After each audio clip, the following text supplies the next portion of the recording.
Hi, welcome to Wetpixel Live. I'm Adam Hanlon, I'm the editor of Wetpixel, and I'd like to thank Inon for sponsoring this episode.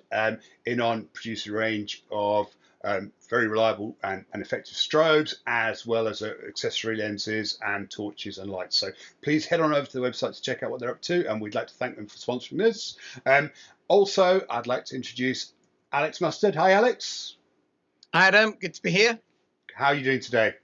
Yeah, very good. Yeah, all good. Yeah, the UPY hubbub is slowly dying down. It's been crazy with all the press coverage. I mean, it's amazing to see underwater photos featuring in all the mainstream media, and it's so exciting for all the winners and everything like that for them to go. And they literally go all around the world. It's great because, you know, you get UPY gets tagged in them, and it's just like, oh my goodness me, just news out after news out. But it's great for underwater photography in general. I think it's great to give it that platform. So it's a crazy time, but this is the fun time, I have to say. After it's like the majority of the work is now done, and now we can actually enjoy some of it. And getting them out there and sharing the pictures. I mean, it's great, isn't it? So. Yeah, it is. It is so exciting. And but yeah. So if you're catching up on this episode from sometime in the future, possibly. So the results of the 2021 Underwater Photographer of the Year competition were announced yesterday. Alex and I produced an episode about the winners of the major categories. And yesterday we posted an episode about the winners of the British categories primarily. And so we thought we wanted to then kind of possibly give a bit more of an edited selection of images. Alex. Yeah, so I've already had my chance, you know, to pick the winners as part of the judging triumvirate, and also, you know, I revealed the UPY secret code that you can tell because we divide writing the judges' comments up between us evenly. We obviously all choose to write the comments about the images that we particularly love.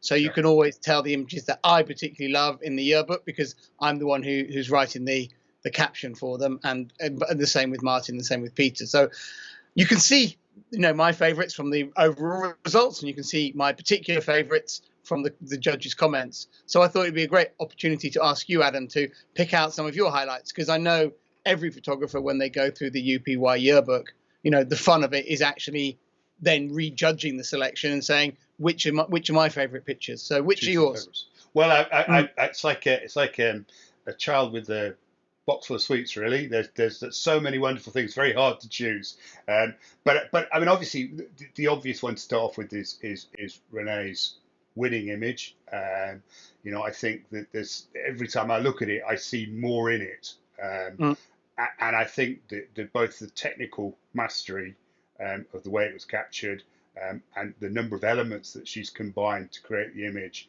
and done so kind of seamlessly. I think it's an amazing achievement, and it's the kind of image that the more I look at it, the more I like it, the more I see in it, I engage with it.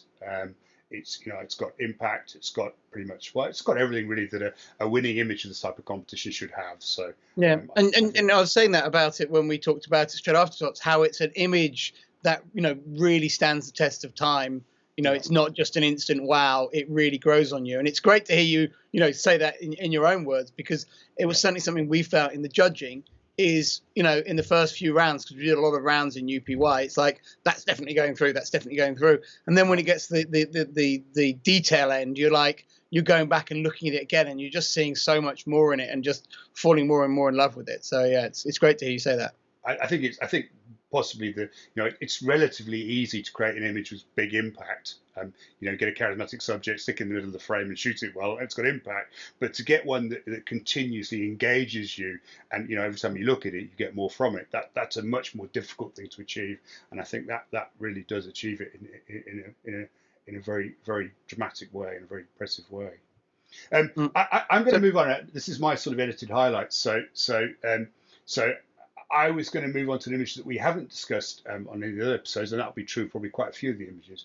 And I really liked Tobias Friedrich's picture from, I guess, probably Antarctica, of a jellyfish, lion's mane, under an iceberg, I would assume, or certainly under ice. Oh, sorry, it's in Greenland. I've just checked the caption. So not in Antarctica. With a diver in it. Again, it's one of these images, I think, that has lots of layers of detail and interest in it. obviously a challenging environment to shoot in, and but I think more than that, and I'm always less impressed by challenging environments and more impressed by what people come back with, and I think it's a great job, and that this very kind of beautiful colour of the jellyfish contrasted against the blues and the whites and the greys of the ice. Yeah, fantastic, really beautifully done. Yeah, I wrote the yearbook caption for that one, so good choice. Next one. So my next one, and I'm sorry, I'm scrolling through here. So the next one that I really like is, or the one that I've sort of selected, I like them all, but is John Anderson's image of, I think he describes it as blue rockfish in the giant kelp forest. I mean, to me, I think this image, what really makes the image for me is the way the sun is penetrating through the canopy of the kelp. I think it's beautifully shot. I think he's done an incredible job of keeping those sunbeams sort of laser sharp, and obviously these individual strands of light. And then obviously the shoaler rockfish in this case are really well distributed across the frame. They're in fairly symmetrical positions, which I think helps the overall composition. And then last of all, again, the light is so symmetrical at the top, it really yeah. And I think the colours as well. Again, you've got this fantastic colour range from the blues and the greens and then the oranges, and I think it's a beautifully shot image. Really, again, I think it probably is the kind of image again that the more you look at it, the more you'll see. There's a lot of parts to it. So yeah, really like that. And then I think moving down to the macro category, obviously we've mentioned the winners and runners up here, so I sort of going to deliberately move away from those. And Alex Tattersalls' picture of a zinnia pipehouse, again, I think this is a beautifully shot image. It's very characterful.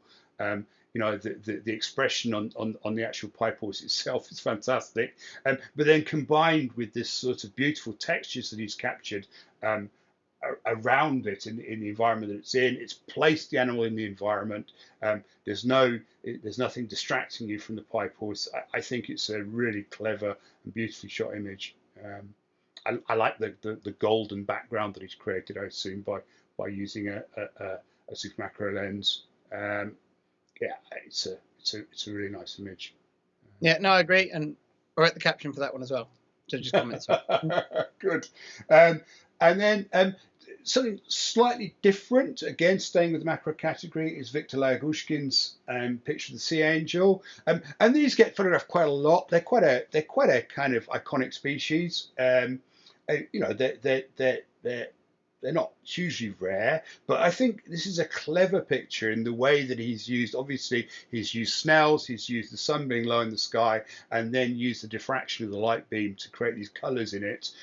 I think it's a really clever picture, even down to the little bubble that's just kind of above its head. I'm not quite sure the bubble got there, but the actual, I think the whole thing is really nicely shot. It's a clever picture, and he's used some really. Well, it's used everything from the sun to the water to the diffraction to create it. I think it's a really cleverly shot picture, and I like the effect as well. I like the position of the sea angel. It's like this quite dramatic curve. Often they're shot vertically, and they have a very obvious outline, but this is slightly different again, which is engaging. Yeah, no, and I wrote the judge's comment for this one, and the word I used was it's got an artist's delicate touch. Yes. It's very, very well handled, the photo. I think a lot of people would have seen that great subject and gone in different directions. Yeah. And I think that there's a talent in there, which I really appreciated. Okay, next one. So I'm gonna jump into the rec category, and so moving swiftly down, and it's one of those pictures. When I first saw it, I started to stop and look at it. I think that's always a good sign. And this is the Pekka Tourism. Forgive me if I haven't got your name right, Pekka, but the picture of the group of technical divers, by the look of it, lighting up the car wrecks. It's very it has a kind of Close Encounters of the type feel to me, almost sort of science fiction-ish. It's otherworldly. I think again it's quite a clever shot, obviously coordinating the number of divers in what I would guess is a fairly challenging environment. It certainly looks it. I really, it engaged me. I think it's well enough shot. I don't think it was probably a particularly difficult image to pull off photographically, although the logistics of creating it were obviously much more challenging, I think. But I like it. It's eye-catching. It certainly has a very kind of, I think, a very kind of extraterrestrial type feel to it, which I like. So, yeah. No, I think a very, very original piece of rec photography. Yeah.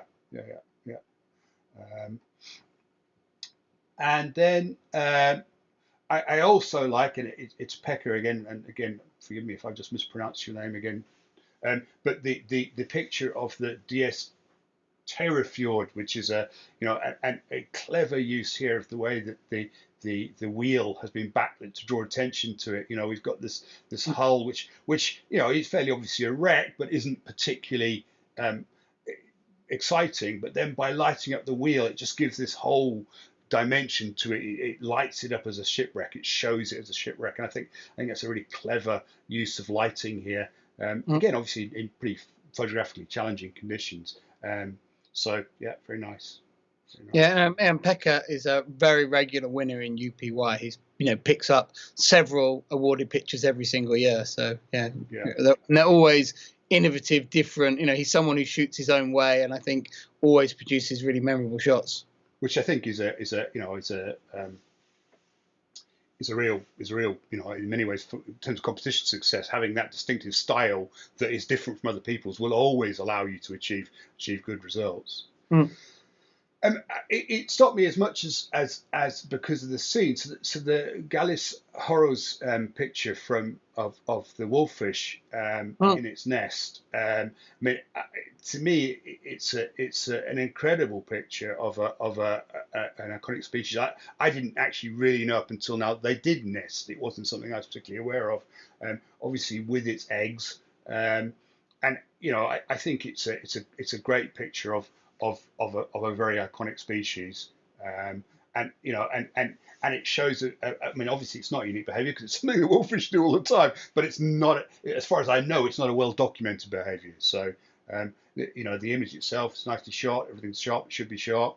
It's well lit, and just I think again, they're such fascinating species that I like. Particularly the image my attention was drawn to it. Yeah, no, I agree. I thought it was, although I've not seen this behaviour photograph before, which is true of actually a lot of the pictures entered into the behaviour category, not just the winners. People really do push the bound, get some amazing things. But yeah, I loved. I wrote in the judge's comment I wrote for this. I like the contradiction between the tender parental care from such an ugly beast. That really drew me to the story of the image. When you see a monster being so tender, I think it works particularly well. Okay, next one. So it's actually the next image in the yearbook, which is Alex Lindblom's picture of the spawning barrel sponge. And I think spawning images are now relatively common. It's not an uncommon behaviour to capture, but I think this is very beautifully captured with obviously the sun through the mangroves, and then to me it reminds me of a kind of volcano smoking or something like this. I think it's got a real kind of presence to it. The fact that the sponge is this bright red colour, and he's done a really good job with his lighting to pull that colour out. He's managed to keep the highlights in the trees. It's again quite an otherworldly kind of scene. I think it's beautifully shot of a very interesting behaviour. So yeah, I like that very much too. And then I'm going to move on to the portrait category. And again, just to emphasise, I'm not talking particularly about the winners because we've done that already. But I think Philip Stay's picture of the smooth blenny is the expression on the blenny's face fantastic. It's engaging. It makes you think that it's smiling at you. I'm sure that European photographers will really appreciate this image possibly more than global ones because of the fact that it's obviously shot in temperate waters. Again, the focus point on the eyes is perfect. He's got this. They have these wonderfully bulbous eyes. It's really captured that. And if you don't get the focus bang on, then it doesn't come up like they have. And then you've got this kind of gentle backlighting from the position of the sun, lighting up the green of the weed behind it. I think it's a really cleverly shot picture. It's very engaging, very very charismatic. Really shows the character of the animal, which I like. Yeah. Yep. For me, it's not one of my favourites in the competition. I recognise it as a very good competition shot, and I'm very aware that I, gave a talk in the summer, a free online talk about doing in-camera double exposures, particularly with the blennies that we have, like Shani's and Tom Potts in Europe. And I know that having been involved in the Dutch Underwater Photography Championship this year, that they were everywhere, these double exposures, perhaps after that talk. I think that the shot, the two elements of this picture are very, very well shot together. And I do think it's a very nice competition shot to do that cleverness. But it's not for me.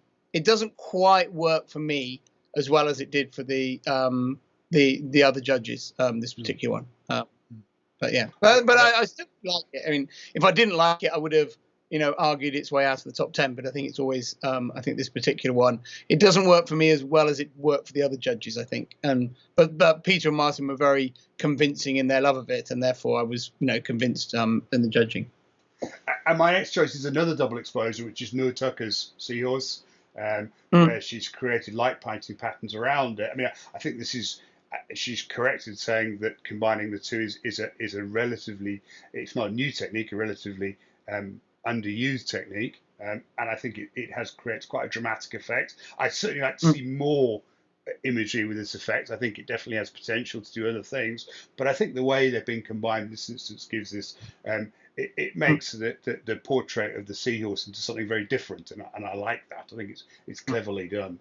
I would say as a comment about competitions in general that I love Noor's title for this, which is Hypnocampus, which I thought was a great image title. We don't see any of that when we're judging.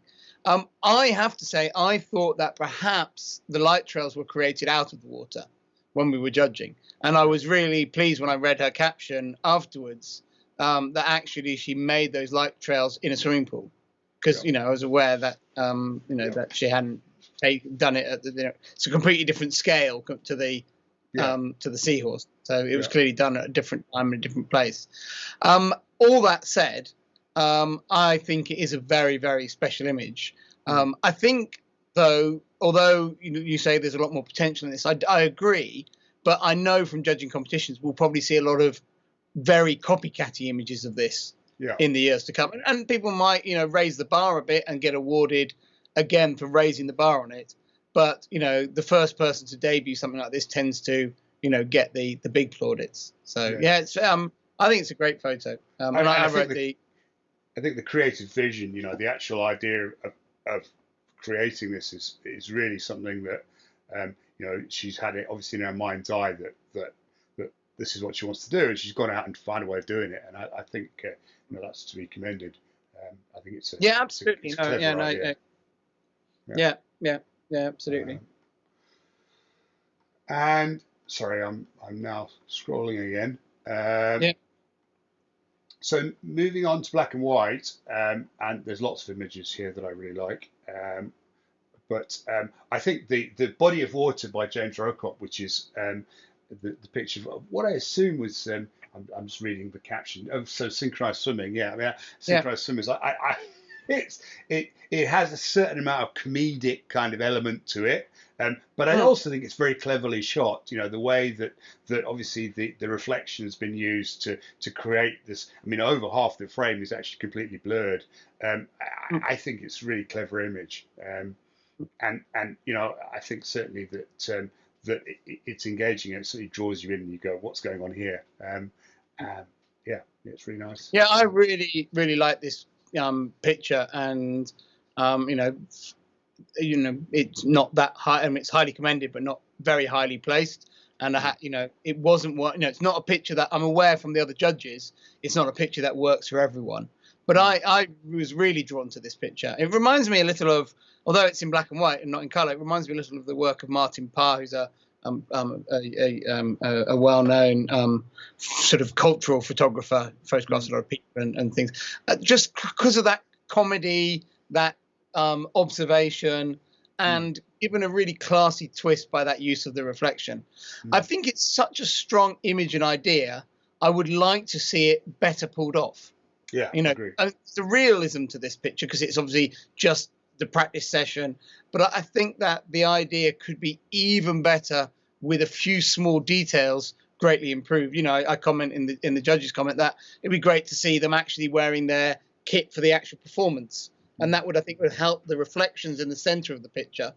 And I think just getting a slightly cleaner bit of swimming pool where there's not a big cross on the side in the background, and maybe the timing where there's one swimmer kicking bubbles up in front of another. I think those little details gone, you could have a really perfect picture. It probably wouldn't do any better in the competition, but I think as a piece of work to be proud of, it would be even better. But I really love it. It's very original, very different, really strong. It's also a really, really good use of black and white. I'm pretty sure that if you look at this image in color, you'd be probably deleting it. But the black and white really highlights the image. The simplicity of the tonal range definitely makes it work. It's a good example of when you should go in black and white.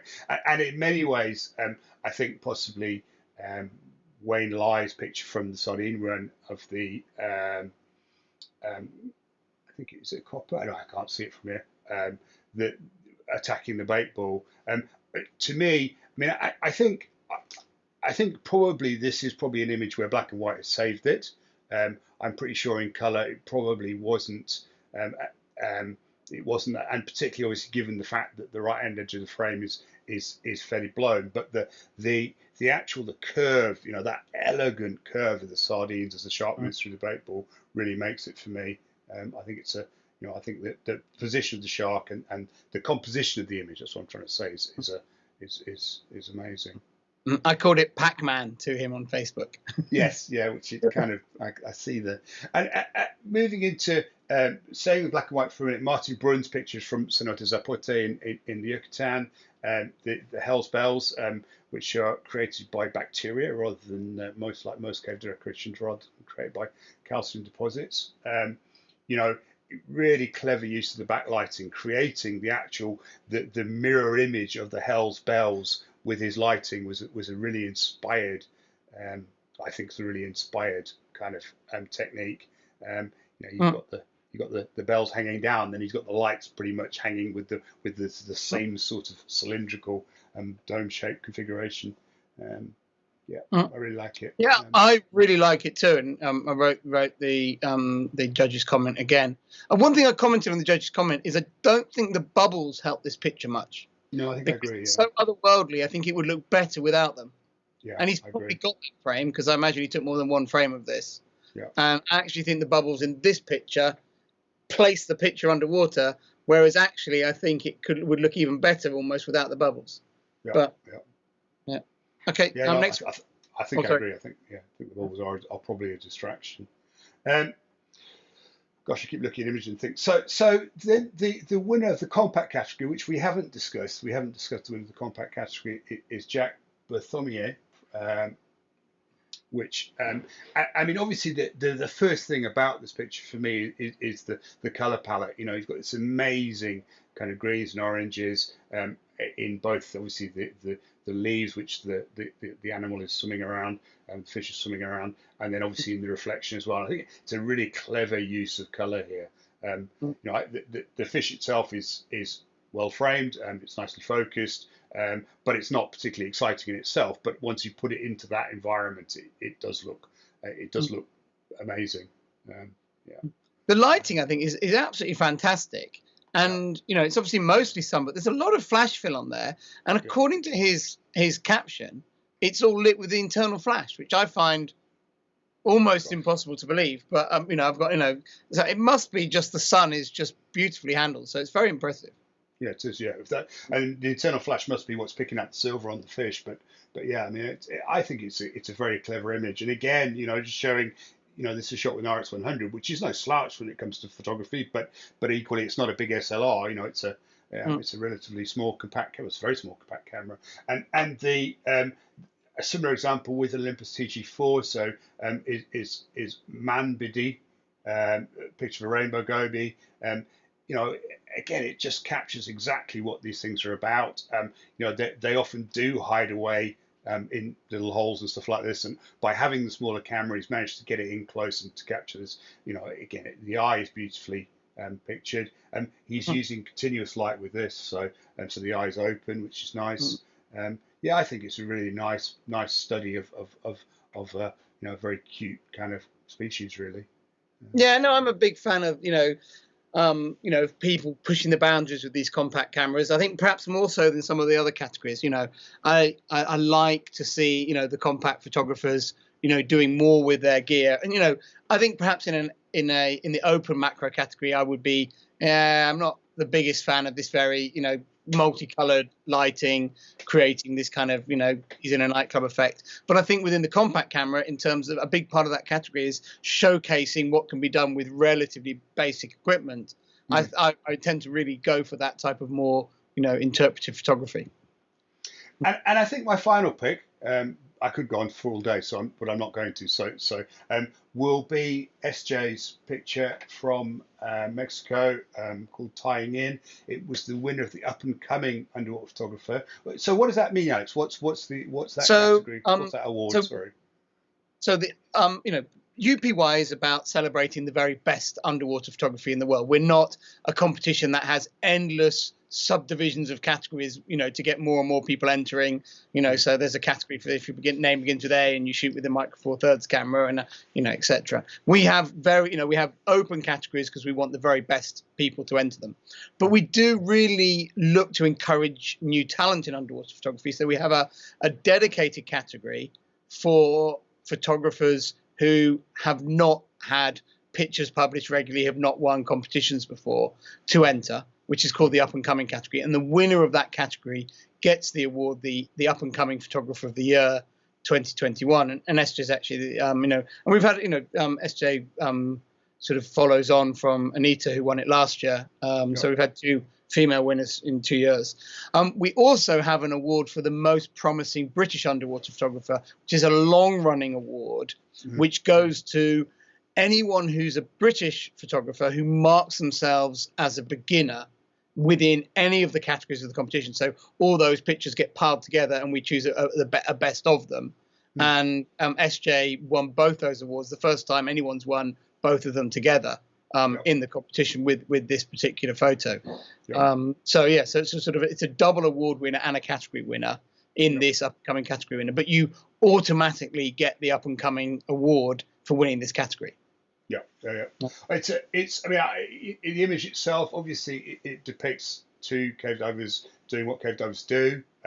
Obviously, using the strobes to backlight them is you know, it certainly works. And obviously, the little bit of ambient light coming in from the right hand corner also helps to light the scene up. I mean, I think, you know, we shouldn't say. I mean, to me, that the lack of focus on the corners of the actual cave itself, I would. It's shot at f2.8, and I understand why it's shot at f2.8 because it's dark. But I mean, it would be nice to see a little bit more detail in the rocks around it.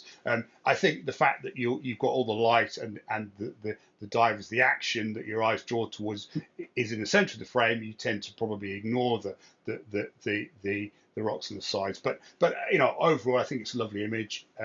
I'd certainly, you know, I think it's wonderful. And I think certainly, you know, she's one to watch in terms of. I've seen some of her other work from Mexico, from the cenotes, and you know, she produces some stunning imagery. So lovely. I really like the shallow depth of field on it, and I think it works because the shallow depth of field is even across the frame. You know, it's not like the normal issue you have with a wide angle picture shot with shallow depth of field where it's blurry in the corners and then it's actually fine in the middle of the frame.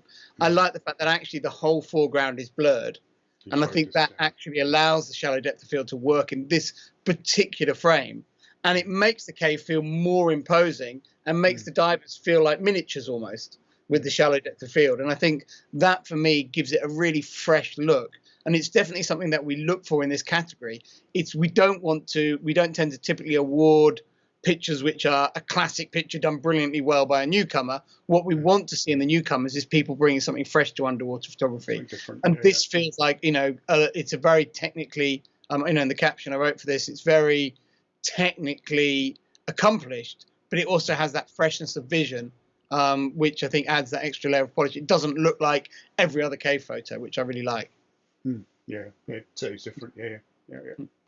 Anyway, I'm going to call it a day there because again, that's quite a long episode. So, but just to say that there's so many wonderful images. Please go out and download the yearbook and have a look at the images in the winners gallery. I'll include a link to that in the notes about the episode.